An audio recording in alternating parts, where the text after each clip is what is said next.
Hello guys, তো অনেকদিন video দেওয়া হয়নি, তো আজকে অনেকদিন পর একটা ভিডিও দিলাম। তো আজকে ভিডিওর যে মূল ইন্টারেস্টিং টপিক সেটা হচ্ছে শুক্রবারে ইঞ্জিনিয়াররা কি করে, মানে এখনও যারা ইঞ্জিনিয়ার হয় নাই, যারা হবে আসলে তারা কি করে শুক্রবারে ইঞ্জিনিয়াররা, সেটা নিয়ে ভিডিও। তো আমি আপনাদের ভিডিও দিয়েছিলাম হচ্ছে 103 থাকতে, যখন রুম নাম্বার 103 ছিল। এখন আমার রুম নাম্বার হচ্ছে 502, অমর 21 হল 502। তো এখন রুমটা একটু সুন্দর, আগে রুমটা একটু অগোছালো ছিল, বাট এখন রুমটা একটু সুন্দর। তো আজকে রুম দেখাবো এবং দেখাবো শুক্রবারে আসলে ইঞ্জিনিয়াররা কি করে। তো চলুন দেখা যাক। তো গাইজ, আমার রুম থেকে যে একটা সুন্দর একটা স্টেডিয়াম ভিউ দেখা যায়, ভিউটা যদি দেখাই, just looking like a wow. আজকে ওয়েদারটা অনেক বেশি সুন্দর এবং ভিউটা অনেক বেশি সুন্দর। এটা হচ্ছে অমর 21 হলের ছাদ, ওইটা হচ্ছে মুক্তিযোদ্ধা হলের ছাদ। ওইখান থেকে আমাদের লাইব্রেরি বিল্ডিং দেখা যাচ্ছে এবং এখান থেকে দেখা যাচ্ছে সিভিল বিল্ডিং। ওই দিকে দেখা যাচ্ছে মেয়েদের হল, তারামন্দির হল। একটা সুন্দর একটা ভিউ। চলুন দেখে যাক আমার রুমের পোলাপানরা কি করছে। যে রুম নাম্বার 502,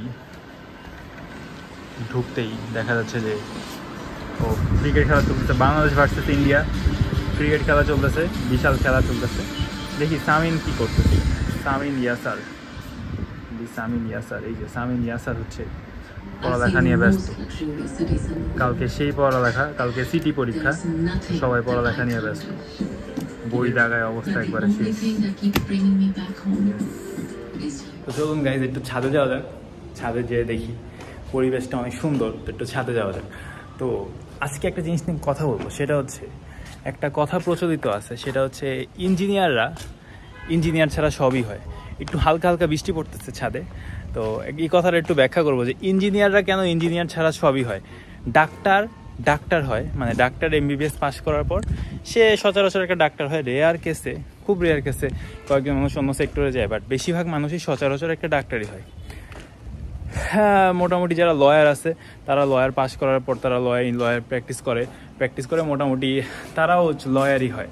কিন্তু একমাত্র ইঞ্জিনিয়ার, যারা ইঞ্জিনিয়ারিং পাস করার পর ইঞ্জিনিয়ার হয় না, মানে খুব কম মানুষই আছে ডিপার্টমেন্টাল পায়, মানে কিছু এক্সেপশন আছে, বাট ডিপার্টমেন্টাল জব খুব কমই আছে বাংলাদেশের তুলনায় আর কি। ইঞ্জিনিয়ারিং যে পরিমাণ স্টুডেন্ট, সেই অনুযায়ী ডিপার্টমেন্টাল জব কম।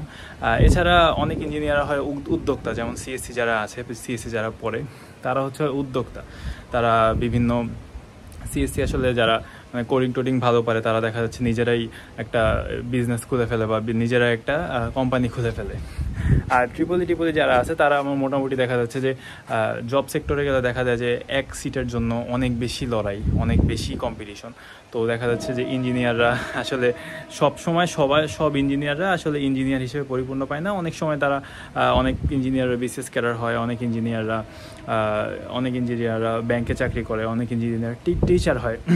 তো এটাই আর কি বলা হয় যে ইঞ্জিনিয়াররা যারা ডিপার্টমেন্টাল সাবজেক্টে যেহেতু কম্পিটিশন অনেক বেশি, সেই অনুযায়ী সিট সংখ্যা অনেক কম, তো ওই অনুযায়ী চাকরিটা একটু কমই পায়। বাট এমন না যে পায় না চাকরি, আমার রেজাল্ট ভালো থাকলে, আমার যোগ্যতা থাকলে আমি চাকরি পাওয়া যায়।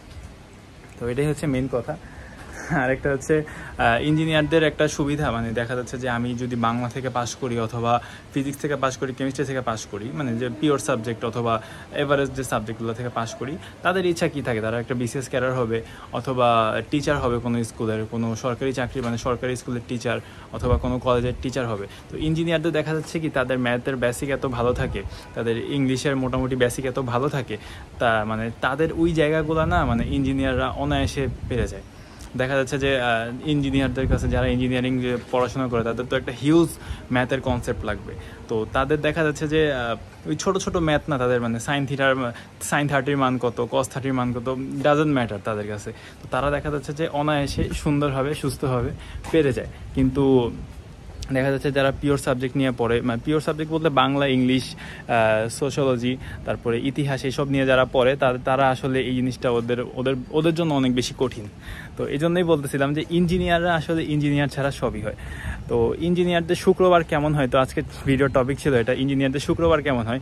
ইঞ্জিনিয়ারদের শুক্রবার একটু রিল্যাক্স মুডে থাকে। সারা দিন সারা সপ্তাহে ক্লাস করার পর, সারা সপ্তাহে এত কষ্ট করার পর ইঞ্জিনিয়ারের শুক্রবাররা একটু থাকে, রিল্যাক্স থাকে। যাদের বাসা কাছে তারা বাসায় যেতে পারে, যাদের বাসা কাছে না তারা হয়তো টিউশনি করায়, অথবা তাদের নিজেদের কিছু পড়া থাকলে পড়ে, অথবা তারা ছাদে বসে একটু আড্ডা দেয় আর কি। আর বৃহস্পতিবার যে পবিত্র বৃহস্পতিবার রাত থাকে, সেই রাতটাকে ইঞ্জিনিয়াররা বেশি এনজয় করে। ছাদে আসে, সবাই গোল হয়ে গান বাজনা করে, অথবা সবাই মিলে একসাথে কোথাও কিছু খায়, কিছু করে। মানে বৃহস্পতিবার রাতটা আর শুক্রবারটা ইঞ্জিনিয়ারদের জন্য একটু রিল্যাক্স। আর শনিবারটাও, কিন্তু শনিবারের পরে আবার শনিবার রাতটা আর কি রিল্যাক্স হয় না, কারণ শনিবারের পরে আবার রবিবারে দেখা যাচ্ছে 8টায় ল্যাব বা ক্লাস কিছু একটা থাকেই। এটাই ছিল আজকের ভিডিও। তো অনেকদিন পর ভিডিও দিলাম, সবাই দোয়া করবা, কোনো সাবস্ক্রাইব লাইক টাইক কিচ্ছু করা লাগবে না, জাস্ট দোয়া করবা ইনশাল্লাহ। আল্লাহ হাফেজ।